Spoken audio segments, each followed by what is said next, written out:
नमस्कार बच्चों, कैसे हैं आप सब। आशा करती हूँ आप सभी अच्छे होंगे, स्वस्थ होंगे, खुश होंगे और अपनी पढ़ाई भी अच्छे से कर रहे होंगे। तो जैसा कि आप सभी जानते हैं, मैं हूँ हिंदी की अध्यापिका और मैं स्वागत करती हूँ आप सभी का आईसीटी वर्चुअल क्लासरूम में। और आज हम यहाँ पर एकत्रित हुए हैं पढ़ने के लिए क्लास 7th की हिंदी। क्लास 7th की हिंदी में हम पढ़ रहे थे हमारी वसंत पाठ्य पुस्तिका भाग 2 का चैप्टर संघर्ष के कारण मैं तुनक मिजाजी हो गया। तो ये जो यहाँ पर चैप्टर है, ये हमारे हॉकी के सुप्रसिद्ध खिलाड़ी धनराज जी के विषय में यहाँ पर लिखा गया है। यानी कि ये एक तरह का साक्षात्कार है और साक्षात्कार ये विनीता पांडे जी द्वारा लिया गया है और उन्हीं के द्वारा ये जो पूरा एक पाठ यानी कि पाठ के रूप में यहाँ पर आपकी पाठ्य पुस्तिका में दिया है। ये पूरा साक्षात्कार नहीं है, ये केवल साक्षात्कार का कुछ अंश है, कुछ भाग है जिसमें उनके जीवन से संबंधित जरूरी बातें जो हैं वो यहाँ पर बताई गई हैं। तो हम स्टार्ट करते हैं। देखिए, हमने जो चैप्टर है उसको लास्ट सेशन में ही स्टार्ट कर दिया था। काफ़ी सारी बातें हमने उनके जीवन के बारे में जानी थी कि किस तरह से उन्होंने अपने जीवन में बहुत सारा संघर्ष किया, बहुत सारी एक तरह से परेशानियां उन्हें झेलनी पड़ी।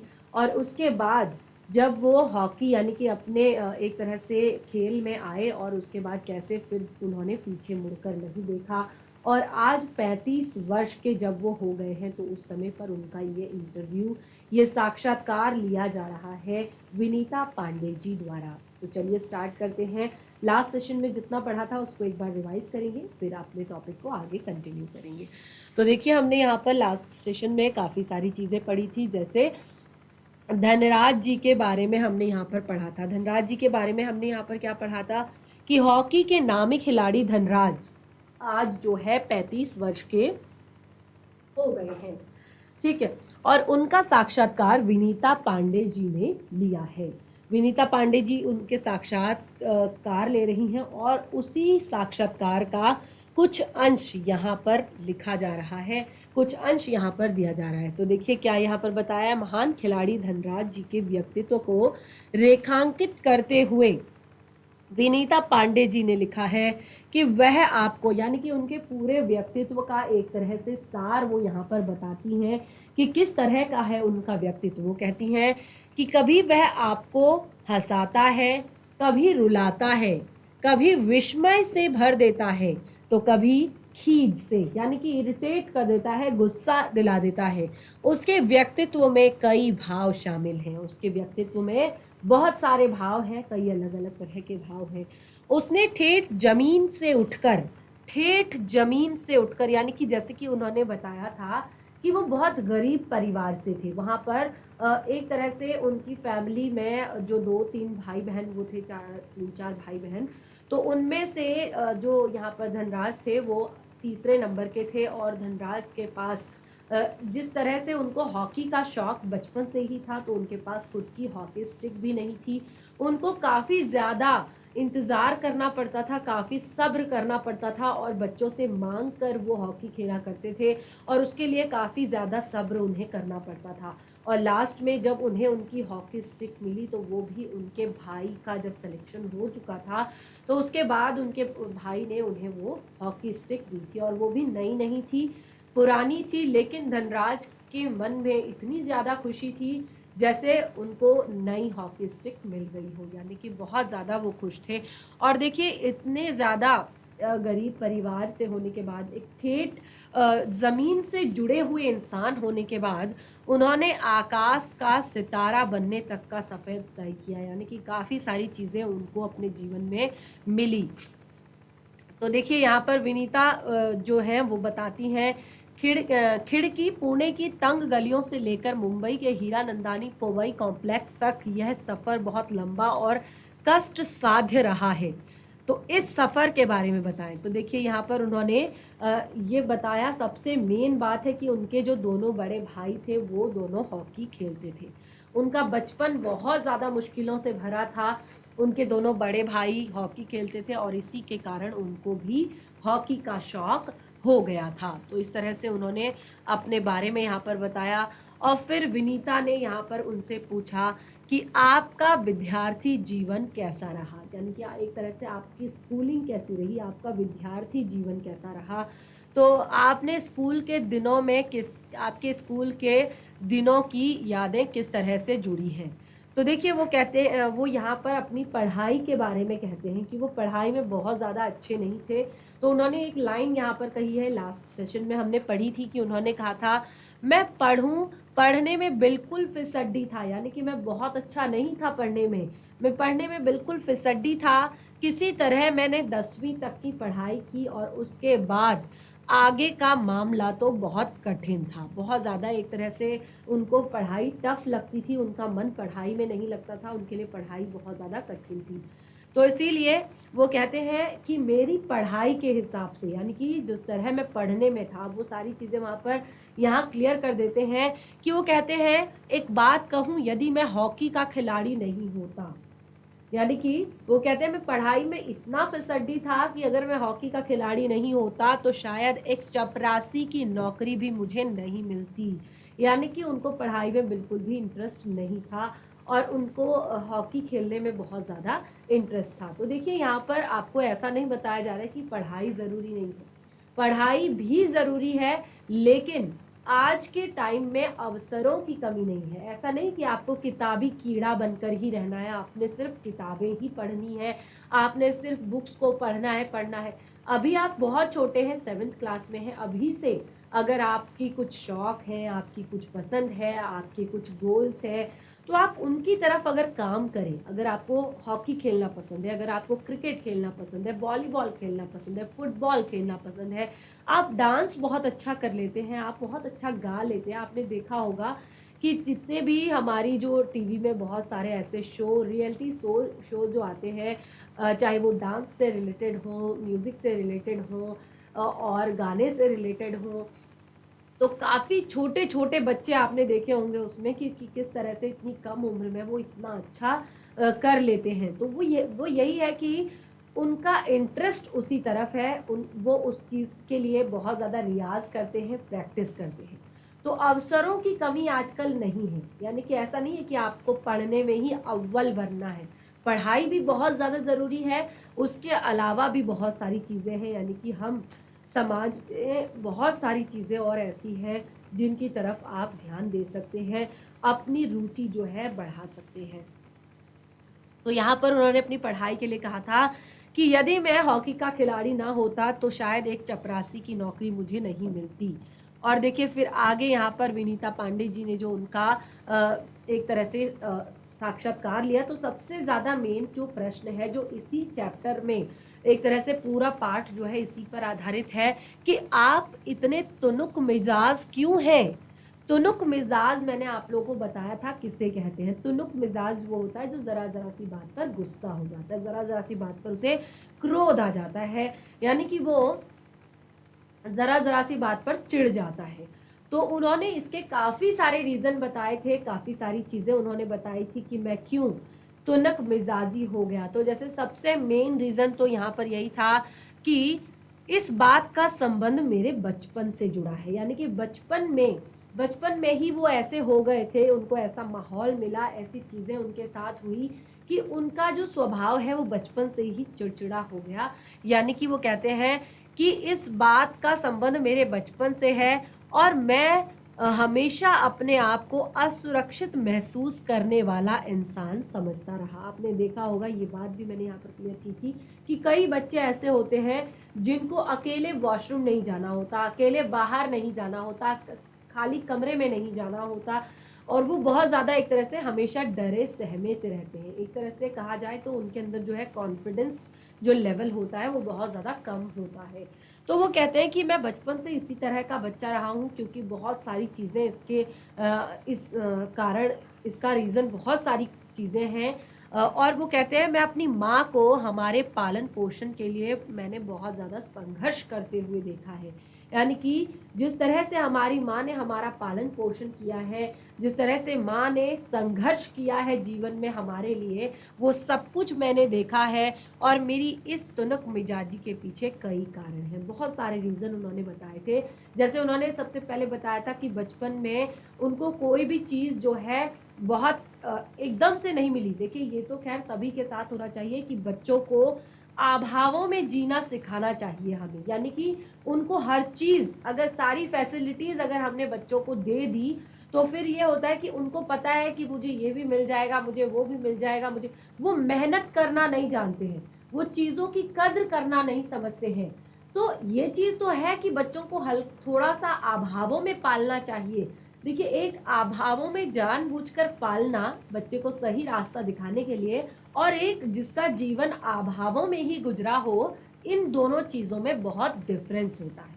एक तो हम जानबूझकर वो चीज़ें कम कर रहे हैं जो ज़रूरी नहीं है, और एक तो होता है कि जो ज़रूरी है वो भी नहीं मिल पा रही है। तो उनके साथ यही हुआ था कि बचपन में उन्हें कोई भी चीज़ जो है बहुत आसानी से नहीं मिली, बहुत सारे संघर्ष उनको हर बार करने पड़े, हर चीज़ के लिए। ख़ास तौर पर उनको बहुत ज़्यादा सब्र, उनको बहुत ज़्यादा धैर्य करना पड़ा, और हर चीज़ उन्हें लेट में मिली। तो इस कारण एक तरह से उनके व्यवहार में और जो लोगों के एक तरह से बातें थी, लोगों का धोखा जो था, काफ़ी सारी चीज़ें थी जिन्होंने उन्हें तुनक मिजाजी बना दिया। तो ये भी हमने अपने लास्ट सेशन में पढ़ा था।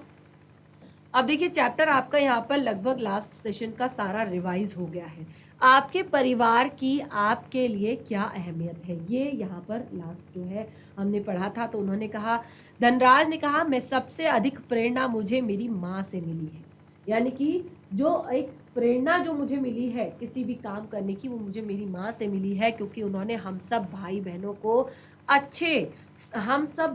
में अच्छे संस्कार डाले हैं, अच्छी एक तरह से तहजीब सिखाई है हम सब भाई बहनों को, और मैं उनके सबसे नज़दीक हूँ। मैं चाहे विदेश में रहूँ या भारत में रहूँ, मैं रोज़ रात को सोने से पहले अपनी माँ से बात ज़रूर करता हूँ। तो उन्होंने बहुत सारी चीज़ें यहाँ पर बताई अपनी माँ के बारे में। तो देखिए, चैप्टर को अब हम अपनी बुक से कंटिन्यू करते हैं, अपनी बुक से पढ़ते हैं।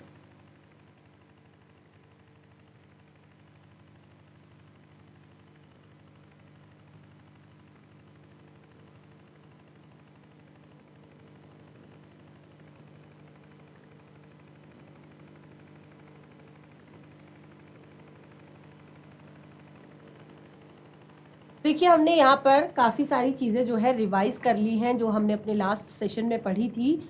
अब इसके बाद हम आगे की चीज़ें कंटिन्यू करते हैं, क्या क्या चीज़ें उन्होंने बताई। तो देखिए, ये प्रश्न भी हमने यहाँ पर रिवाइज कर लिया है। उसके बाद भी हमने यहाँ पर जैसे विनीता जो है पांडे जी, वो पूछती हैं कि आपके परिवार के लिए आपकी क्या अहमियत है। तो देखिए, इसमें उन्होंने बताया था कि सबसे अधिक प्रेरणा जो है मुझे मेरी माँ से मिली थी, और उन्होंने हम सब भाई बहनों में अच्छे संस्कार डालने की कोशिश की। मैं उनके सबसे नज़दीक हूँ। मैं चाहे भारत में रहूं या विदेश में, मैं रोज़ रात को सोने से पहले माँ से ज़रूर बात करता हूँ। मेरी माँ ने मुझे अपनी प्रसिद्धि को विनम्रता के साथ संभालने की सीख दी थी। यानी कि उनकी माँ ने, देखिए क्या होता है कि कई बार जो है हम कहते हैं ना कि किसी को बहुत जल्दी सारी चीज़ें अगर मिल जाती हैं, यानी कि किसी को अगर एक तरह से नाम, सब कुछ जो दौलत है या नाम है या फेम है, अगर किसी को बहुत जल्दी से मिल जाता है तो क्या होता है कि उसके अंदर थोड़ा सा घमंड आ जाता है, थोड़ा सा प्राउड आ जाता है। तो एक तरह से उसकी उनकी माँ ने उन्हें ये शिक्षा दी थी कि आप अपनी जो आपकी प्रसिद्धि है, आपने जो कमाया है, आप जो प्रसिद्ध हुए हैं, इसको आप विनम्रता के साथ संभालें। यानी कि ये आपकी मेहनत की कमाई है। लोगों ने आपको पसंद किया, लोगों ने आपको मान दिया क्योंकि आपने मेहनत की, आपने उसका रिजल्ट जो है दिया। तो इस तरह से आप इस पर कभी भी घमंड ना करें, इसको विनम्रता के साथ संभालें, लोगों का सम्मान करें। तो इस तरह से, तो वो कहते हैं, मेरी सबसे बड़ी भाभी कविता भी मेरे लिए माँ की तरह है। वो बताते हैं कि जैसे उन्होंने कहा था कि वो 3 भाई हैं और 3 भाइयों में वो सबसे छोटे थे। तो उनकी जो बड़ी भाभी थी, सबसे बड़ी भाभी जो थी, उनको भी वो अपनी माँ की तरह ही मानते हैं, और जो वह भी मेरे लिए प्रेरणा स्रोत रही है। यानी कि उनकी जो सबसे बड़ी भाभी है वो भी उनके लिए प्रेरणा स्रोत रही है। अब देखिए, यहाँ पर विनीता पांडे जी फिर से अगला प्रश्न करती हैं, क्योंकि साक्षात्कार है तो प्रश्न तो होंगे ही। अगला प्रश्न करती हैं, आपने सबसे पहले कृत्रिम घास एस्ट्रोटर्फ पर हॉकी कब खेली थी? क्योंकि देखिए हर जगह जो है घास नहीं होती, कुछ कृत्रिम घास भी लगाई जाती है। तो विनीता पांडे जी ने उनसे पूछा कि आपने सबसे पहले कृत्रिम घास पर हॉकी कब खेली? धनराज जी कहते हैं, मैंने सबसे पहले कृत्रिम घास तब देखी थी जब राष्ट्रीय खेलों यानी कि नेशनल्स में भाग लेने के लिए 1988 में वो नई दिल्ली आए थे। जब उन्होंने नेशनल खेला था तो उस समय पर जब वो नई दिल्ली आए थे तो वहां पर उन्होंने फर्स्ट टाइम जो है कृत्रिम घास एस्ट्रोटर्फ देखी थी। वो कहते हैं, मुझे याद है कि किस तरह सौम्या और जोकिम कार्वोल्हो मुझे एक कोने में ले जाकर कृत्रिम घास पर खेलने के गुर बता रहे थे। वो कहते हैं कि मुझे कृत्रिम घास पर खेलना नहीं आता था, ये मेरा फर्स्ट टाइम था। तो उस समय पर सौम्या और जोकिम कार्वोल्हो मुझे एक कोने में लेकर गए और कृत्रिम घास पर खेलने के गुर मुझे सिखा रहे थे। और जब वे बताने में लगे हुए थे तो मैं झुक झुक कर, यानी कि जब वो मुझे बता रहे थे कि यहाँ पर ऐसे खेला जाएगा, यहाँ पर ऐसे खेला जाएगा, तो मैं बार बार झुक झुक कर उस मैदान को छू रहा था, यानी कि देखने की कोशिश कर रहा था आखिर ये कृत्रिम घास होती कैसी है। मुझे विश्वास ही नहीं हो रहा था कि विज्ञान इस कदर तरक्की कर सकता है जिससे कृत्रिम घास भी उगाई जा सकती है। यानी कि उस समय वो कहते हैं, मुझे बिल्कुल भी यकीन नहीं हुआ कि विज्ञान ने इस कदर तरक्की कर ली कि कृत्रिम घास भी यहाँ पर उग गई। अब देखिए अगला प्रश्न है, विनीता जी फिर से उनसे प्रश्न करती हैं कि हर युवक का एक सपना होता है, हर युवक का एक सपना होता है कि उसके पास एक कार हो। तो वो कहती हैं कि आपकी पहली कार कब आई? क्योंकि जब देखिए बचपन में उन्होंने, उनके पिताजी के पास बहुत ज़्यादा पैसे नहीं थे, यानी कि उनका पालन पोषण भी बड़ी मुश्किल से होता था। तो कार की तो उस टाइम पे कोई भी एक तरह से विचार हम कर ही नहीं सकते हैं।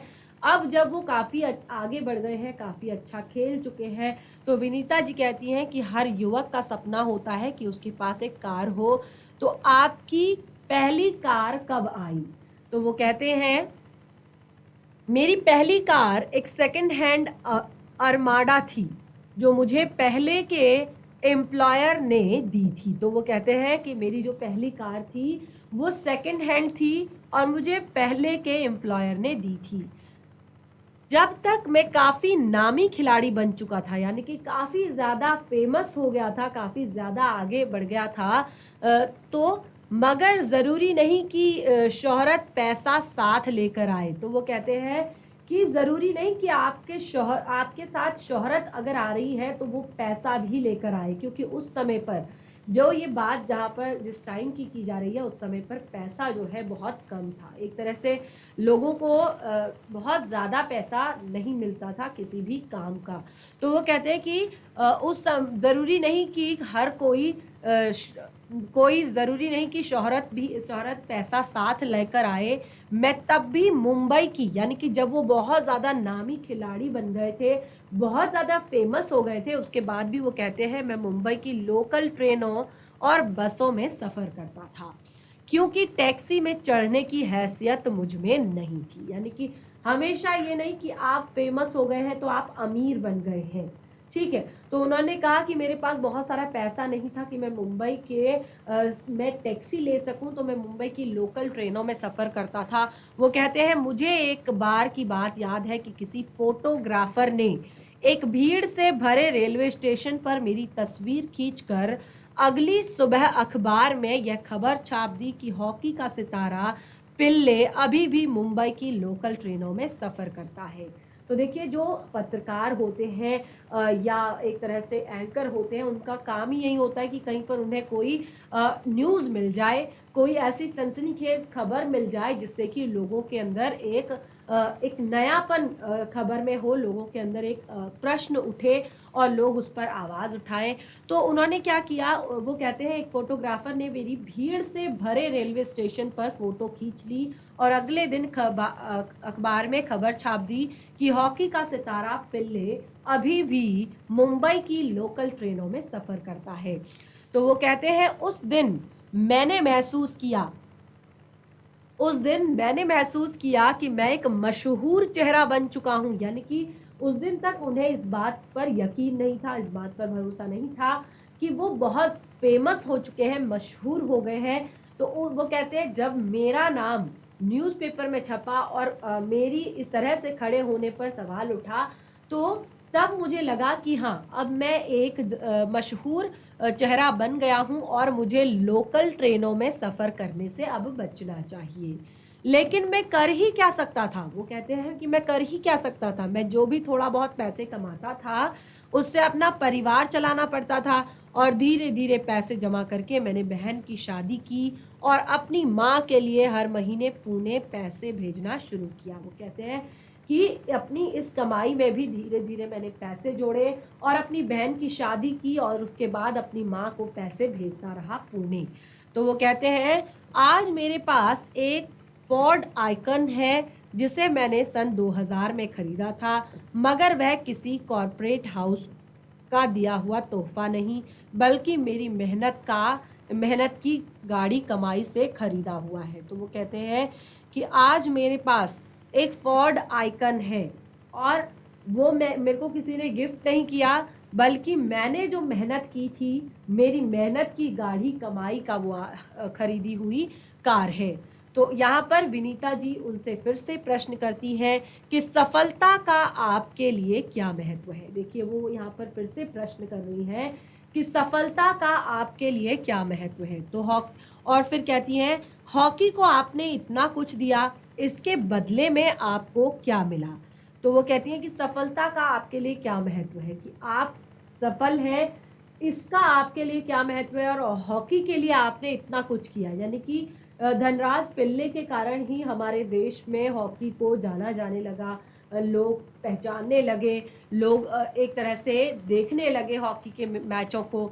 तो वो कहती है कि हॉकी को आपने इतना कुछ दिया, इसके बदले आपको क्या मिला? तो धनराज कहते हैं कुछ रुपए के इनाम मिले थे, उस समय पर कुछ रुपए के इनाम मिले थे, मगर आज खिलाड़ियों को जितना मिलता है उसके मुकाबले पहले कुछ नहीं मिलता था। यानी कि आज जितना, देखिए आज तो गाड़ी अलग से गिफ्ट की जाती है और बाकी गिफ्ट्स अलग से होते हैं, पैसा अलग से होता है। तो वो कहते हैं कि आज खिलाड़ियों को जितना मिलता है उसके सामने वो कुछ भी नहीं था, यानी कि बहुत थोड़े पैसे के इनाम मिलते थे। वो कहते हैं मेरी पहली जिम्मेदारी थी कि मेरे परिवार की आर्थिक तंगी को दूर करना। यानी कि वो कहते हैं खेलने के साथ साथ, शौक के साथ साथ मेरी पहली जिम्मेदारी थी कि मैं अपने परिवार की आर्थिक तंगी को भी दूर करूं। यानी कि बहुत ज़्यादा डेडिकेटेड मैं हॉकी के लिए था, मुझे शौक था, लेकिन उसके साथ साथ मेरी ज़रूरत पैसा भी थी, क्योंकि मुझे अपने परिवार की आर्थिक तंगी को दूर करना था और उन सबको, अपनी फैमिली को एक बेहतर ज़िंदगी देना। तो वो कहते हैं कि विदेश में जाकर खेलने से जो कमाई हुई, उससे मैंने 1994 में पुणे के भाऊ पाटिल रोड पर 2 बेडरूम का एक छोटा सा फ्लैट खरीदा। वो कहते हैं जब मैं विदेश गया, वहाँ पर जब मैंने खेला तो वहाँ पर जो कमाई हुई, उससे मैंने 2 बेडरूम्स का एक छोटा सा फ्लैट खरीदा, 2 कमरों का एक मकान खरीदा। और वो कहते हैं कि ये घर छोटा ज़रूर था, ये घर छोटा ज़रूर था, पर हम सबके लिए काफ़ी था। 1999 में महाराष्ट्र सरकार ने मुझे पवई में एक फ्लैट दिया। वो कहते हैं 1999 में महाराष्ट्र सरकार ने पवई में उन्हें एक फ्लैट दिया। वह ऐसा घर है जिसे खरीदने की मेरी खुद की हैसियत कभी नहीं हो पाती। यानी कि ये जो फ्लैट उन्हें मिला हुआ था, ये एक गवर्नमेंट फ्लैट था, यानी कि सरकार ने उन्हें दिया था। और वो कहते हैं कि वो ऐसा फ्लैट था कि उसको खरीदने की हैसियत तो शायद मेरी कभी नहीं हो पाती। तो यहाँ पर देखिए वो यहाँ पर अगला प्रश्न करती हैं विनीता जी, सेलिब्रिटी के साथ एक ही मंच पर बैठना, किसी भी सेलिब्रिटी के साथ एक ही मंच पर बैठना आपको कैसा लगता है? क्योंकि अब आप सेलिब्रिटी बन गए हैं तो दूसरे सेलिब्रिटी के साथ मंच शेयर करना, मंच पर बैठना आपको कैसा लगता है? अब देखिए तो वो धनराज जी यहाँ पर अपना ये सवाल जो है उसका जवाब देते हैं। बहुत अच्छा लगता है। जब हम राष्ट्रपति से मिले थे, जब हम राष्ट्रपति से मिले थे यानी कि जब वो खेल कर आए थे, अच्छा खेल कर आए थे, जीत कर आए थे, तो वो राष्ट्रपति से मिले थे, तो वो कहते हैं कि हम राष्ट्रपति से मिले और तब यह महसूस हुआ कि हम कितने खास हैं। हम कितने खास हैं। हॉकी ही है जिसके चलते हर जगह उन्हें प्रतिष्ठा मिली। वो कहते हैं हॉकी के कारण ही मेरे जीवन में मुझे हर जगह पर प्रतिष्ठा मिली, सम्मान मिला, इज्जत मिली और साथ में पैसा भी। तो इस तरह से ये चैप्टर जो है हमारा यहाँ पर कंप्लीट होता है। आपने देखा किस तरह से बहुत ही सुंदर तरीके से धनराज पिल्ले जी ने अपना पूरा यहाँ पर जो इंटरव्यू है उसको यहाँ पर क्लियर किया। का मतलब बहुत अच्छे तरीके से उन्होंने सभी प्रश्नों के उत्तर यहाँ पर दिए। तो जैसे कि मैंने आपको बताया ये केवल साक्षात्कार का एक अंश मात्र है, यानी कि भाग है। ये पूरा साक्षात्कार जो है विनीता पांडे जी द्वारा लिया गया है। तो इस तरह से हमारा चैप्टर कंप्लीट होता है। अब हम यहाँ पर एक बार चैप्टर को रिवाइज कर लेते हैं उसके महत्वपूर्ण तथ्यों से, और उसके बाद हम पाठ से जुड़े हुए प्रश्नोत्तर पर डिस्कस करेंगे।